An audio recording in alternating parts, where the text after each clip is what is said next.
Hi guys, welcome back to my channel. तो जैसा कि आप सब लोग जानते हैं कि हमारी wild life story telling series चल रही है। केनेथ एंडरसन की किताब nine man eaters and one रोग। हमारी स्टोरी है द मैन ईटर ऑफ ज्वालागिरी। इस स्टोरी के हमने 3 पार्ट्स ऑलरेडी कर दिए हैं, पार्ट 1, पार्ट 2 एंड पार्ट 3, जो आप मेरे चैनल में जाके सुन सकते हैं। ये है इसका आखिरी पार्ट, यानी कि पार्ट 4। तो चलिए स्टार्ट करते हैं। दोस्तों, पिछले पार्ट में हम सूले कुंते के उस सुनसान मंदिर में थे जहां एक बुजुर्ग पुजारी को मैन ईटर टाइग्रेस अपना शिकार बना चुकी थी। रात हमने मंदिर के अंदर आग जला के गुजारी थी और अब सुबह हो चुकी थी। लेकिन कहानी अब अपने आखिरी और सबसे अहम मोड़ पर पहुंचने वाली थी। सुबह के करीब 2 बजे तक सब कुछ शांत रहा। मुझे लगा कि शायद कोई लेपर्ड इधर से गुजरा होगा, जिसकी वजह से जंगल में थोड़ी देर के लिए हलचल हुई थी। 3 बजे मैंने अपने दोनों साथियों को जगाया और फिर कुछ देर के लिए सो गया। सुबह एक ग्रे जंगल कॉक की तेज आवाज ने हमें जगाया। सूरज निकल रहा था। गरम चाय और थोड़ा सा खाना खाने के बाद हमने मंदिर के पास मौजूद उस पुराने पीपल के पेड़ की तरफ रुख किया, जहां पिछली रात बुजुर्ग पुजारी को टाइग्रेस छोड़ गई थी। लेकिन अब वहां सिर्फ कुछ साफ की हुई हड्डियां ही बची थीं। दिन में गिधों ने और रात में लकड़बग्घों और गीदड़ों ने उस बेचारे बुजुर्ग के जिस्म का बाकी हिस्सा भी खा लिया था। मैं उन हड्डियों को देखकर उस आदमी के बारे में सोचने लगा। 40 साल तक वो इसी मंदिर की देखभाल करता रहा था, रोज इसी जंगल को देखता था, रात को इसी जंगल की आवाजें सुनता था, सांभर, काकड़ और हाथी की वही पुकार, और अब उसकी जिंदगी बस इन चंद हड्डियों तक सिमट गई थी। हमने लगभग 1 घंटे तक आसपास टाइग्रेस के पंजों के निशान ढूंढे। कुछ पुराने निशान जरूर मिले, लेकिन मैं यकीन से नहीं कह सकता था कि वो मेरी वही टाइग्रेस थी। सुबह 9 बजे हम गुंदालाम के लिए निकल पड़े। लगभग 23 मील का सफर था। शाम 5 बजे के बाद हम गुंदालाम पहुंचे। यहाँ मुझे पहली बार उस कातिल के बारे में एक पक्की खबर मिली। एक चरवाहा उसी पानी के स्रोत के पास अपने जानवरों की देखभाल कर रहा था, जहां मैं अपनी पिछली मुहिम में भैंस का चारा बांधकर गया था। उसने बताया कि उसका एक साथी कुछ देर के लिए पास की झाड़ियों की तरफ गया था।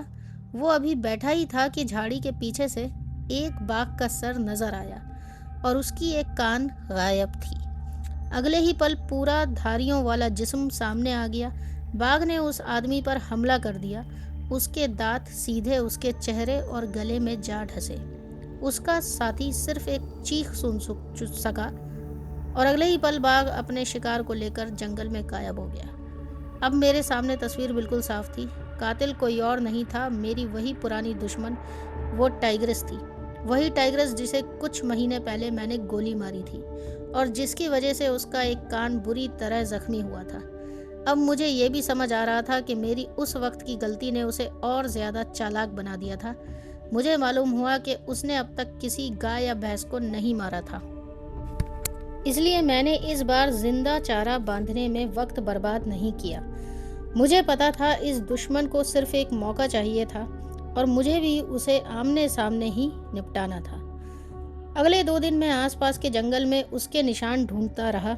हर तरफ पंजों के निशान मिल रहे थे, खासकर गुंदालाम नदी की नरम रेत में, और उनमें से कुछ निशान बिल्कुल वैसे ही थे जैसे ज्वालागिरी वाली टाइग्रेस के। मेरा शक अब यकीन में बदल रहा था। मुझे लगने लगा कि कुछ महीने पहले मेरी वो एक गलत गोली शायद कई और इंसानों की मौत का सबब बनी थी। तभी तीसरे दिन दोपहर को कुछ लोग एक खबर लेकर आए। ज्वालागिरी फॉरेस्ट बंगलो का चौकीदार भी मारा जा चुका था और उसका आधा जिस्म बंगलो से सिर्फ कुछ ही दूर मिला था। अब और देर करना मुमकिन नहीं था। मैं अपने आदमियों के साथ तुरंत निकल पड़ा। मेरी उम्मीद थी कि टाइग्रेस अपने पुराने इलाके की तरफ वापस जाएगी, क्योंकि खबर थी कि इंसान को मारने के बाद वो एक जगह पर ज्यादा देर नहीं रुकती। हम फिर सूले कुंते के उसी मंदिर की तरफ लौट गए। इस बार हमारी तादाद 12 थी। ज्यादा लोग होने से हमें थोड़ी तसल्ली जरूर थी, लेकिन मेरे लिए यह संख्या कुछ ज्यादा ही थी। रात को हमने फिर मंदिर के अंदर आग जलाई, लेकिन इस बार रात बिल्कुल पुरसुकून नहीं थी। सूरज डूबते ही सांबर और काकर बेचैन होने लगे। रात के करीब 8:30 बजे हमें दूर से बाघ की पुकार सुनाई दी। जगह लगभग आधा मील दूर थी।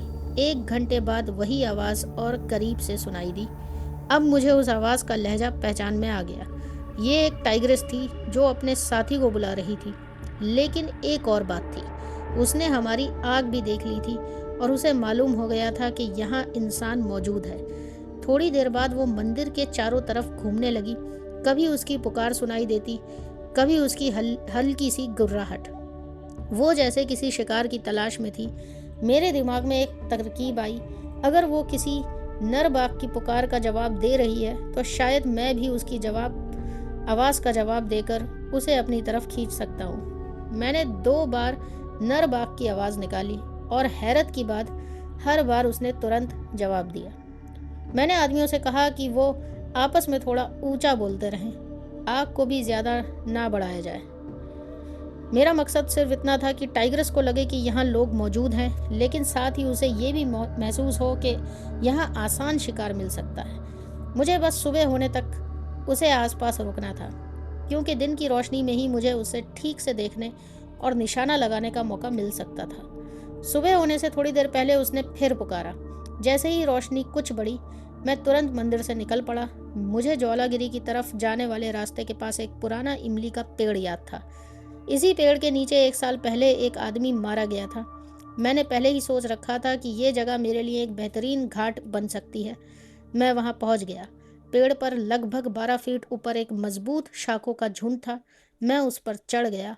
वहां से मुझे रास्ते के दोनों तरफ काफ़ी दूर तक साफ नज़र आ रहा था। फिर मैंने अपनी पूरी ताकत से नर बाघ की पुकार निकाली, लेकिन इस बार कोई जवाब नहीं आया। एक पल के लिए मुझे लगा कि शायद टाइग्रेस सुबह होते ही यहाँ से चली गई। फिर मेरे दिमाग में एक और खौफनाक ख्याल आया, कहीं वो मंदिर के पास ही तो नहीं छुपी हुई, कहीं वो रात से किसी आदमी का इंतज़ार तो नहीं कर रही। इसलिए मैंने अपने साथियों को सख्त हिदायत दी थी, किसी भी सूरत में मंदिर से बाहर मत निकलना, ना पानी के लिए ना किसी और काम के लिए। मैंने दूसरी बार पुकारा, फिर भी कोई जवाब नहीं। थोड़ी देर बाद मैंने अपनी सारी ताकत लगाकर तीसरी बार आवाज़ निकाली और इस बार जंगल के पार से एक जवाब आया। टाइग्रेस ने मेरी पुकार सुन ली थी। मैं समझ गया वो मंदिर में नहीं थी, वो मेरी तरफ ही आ रही थी। कुछ मिनट बाद मैंने फिर आवाज़ लगाई। इस बार जवाब और करीब से आया। मैं अंदर ही अंदर खुश था, मेरी तरकीब काम आ रही थी। मैंने 2 बार और आवाज़ लगाई। आखिरी बार उसकी आवाज़ सिर्फ लगभग 100 गज दूर से आई।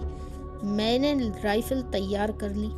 रास्ते पर लगभग 25 गज दूर एक जगह थी जहां से मुझे लगा कि वो ज़रूर गुजरेगी। मैंने वक्त का अंदाज़ा लगाया, फिर गिनती शुरू की, 1 2 3, और जब मैं 27 तक पहुंचा तो वो सामने आ गई। वो धीरे धीरे मेरी तरफ आ रही थी और अब मैं उसे बिल्कुल साफ देख सकता था। उसका एक कान गायब था। मेरा शक ख़त्म हो गया। ये वही टाइग्रेस थी, वही ज्वालागिरी की मैन ईटर, वही जिसने इतने लोगों की जान ली थी। और अब इतनी कोशिशों के बाद वो मेरी गोली की सीध में थी। मैंने राइफल संभाली, लेकिन गोली चलाने से पहले मैंने एक आखिरी तरकीब सोची। मैंने बहुत धीमी आवाज़ में एक हल्की सी कराह निकाली। टाइग्रेस अचानक रुक गई। उसने हैरानी से ऊपर मेरी तरफ देखा और फिर मेरी .405 की गोली सीधे उसकी आंखों के बीच जा लगी। वो एक झटके के साथ आगे को गिरी और मिट्टी पर बिल्कुल निश्चल पड़ गई। फिर मैंने एक दूसरी गोली उसके सर पर मारी, हालांकि अब उसकी ज़रूरत नहीं थी। ज्वालागिरी की मैन ईटर का आखिरकार अंत हो चुका था। मेरे 11 साथी जब उसे देखने आए तो उनकी खुशी का कोई ठिकाना नहीं था। जंगल से मजबूत लकड़ी का एक डंडा काटा गया, टाइग्रेस के पैर मजबूत बेलों से बांधे गए और हम उसके जिस्म को कंधों पर उठाकर 7 मील का सफ़र करते हुए ज्वालागिरी की तरफ चल पड़े। रास्ते में लोग हमें देखने के लिए जमा होने लगे। सबको यकीन कराना था कि वो डरावनी मैन ईटर, जो इतने अरसे से लोगों के दिल में खौफ बनकर बसी हुई थी, वाकई मर चुकी थी। गांव पहुंचने के बाद लोगों ने उसे देखा। मैंने भी उसे कुछ देर खामोशी से देखा। उसकी मौत पर मुझे सुकून भी था, लेकिन दिल के किसी कोने में एक अजीब सी कसक भी, क्योंकि एक तरफ वो एक खूनखार कातिल थी, लेकिन दूसरी तरफ मैंने भी उसे एक चाल से अपने पास बुलाया था। और उस वक्त मुझे महसूस हुआ कि शायद मैंने अपनी पहली गलती का बोझ आखिरकार उतार दिया था। जौलागिरी के लोगों के लिए खौफ का एक लंबा दौर ख़त्म हो गया था और मेरे लिए द मैन ईटर ऑफ जौलागिरी की कहानी भी यहीं ख़त्म होती है। दोस्तों, ये थी केनेथ एंडरसन की कहानी द मैन ईटर ऑफ जौलागिरी का पार्ट 4 और आखिरी पार्ट। ये एक ऐसी कहानी जिसमें जंगल की खामोशी, एक चालाक मैन ईटर और एक शिकारी की गलती, तीनों मिलकर एक बेहद दिलचस्प और खौफनाक वाकया बना देते हैं। अगर आपको केनेथ एंडरसन की या ऐसी ही जंगल स्टोरीज पसंद आ रही हैं तो इस सीरीज के अगले किस्से में फिर मिलते हैं एक नई कहानी के साथ, एक और नए जंगल के साथ और शायद एक और नई मैन ईटर के साथ। तब तक हमारे इस चैनल को सब्सक्राइब कीजिए, हमारी वीडियो को लाइक कीजिए, कमेंट कीजिए, शेयर कीजिए, बताइए आपको कैसा लगा। और तब तक के लिए जय हिंद।